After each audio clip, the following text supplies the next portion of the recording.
నేను చెప్పే ఈ కథ వింటే మీరు జీవితాన్ని చూసే దృష్టిని పూర్తిగా మార్చేస్తుంది. ఇద్దరు స్నేహితులు పని కోసం సిటీకి చేరుకుంటారు.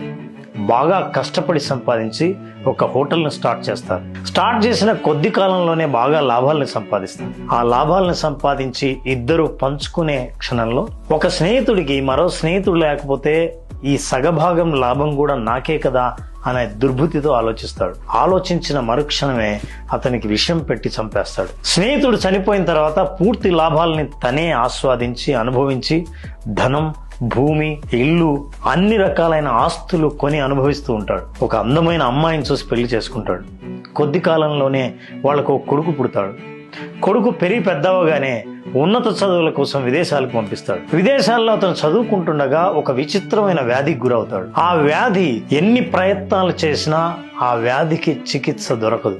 తండ్రి తన ఆస్తిని అమ్మవలసి వస్తుంది, హోటల్ని అమ్మవలసి వస్తుంది, భూముల్ని అమ్మవలసి వస్తుంది. సంపాదించిన ఆస్తి మొత్తం కరిగిపోతుంది. ఒకరోజు బాధతో తండ్రి చూస్తుండగా ఆ రోగాన పడిన కొడుకు, నాన్న నన్ను గుర్తుపట్టావా అని అడుగుతాడు. నాకెందుకు గుర్తుకు లేదు, నువ్వు నా కొడుకు కదా అంటాడు. కాదు నాన్న, నేను 30 సంవత్సరాల కిందట నువ్వు నన్ను చంపేశావే, ఆ స్నేహితున్నే నీ కొడుకుగా వచ్చాను, నా భాగాన్ని నేను తీసుకోవడానికి వచ్చాను అని అంటాడు.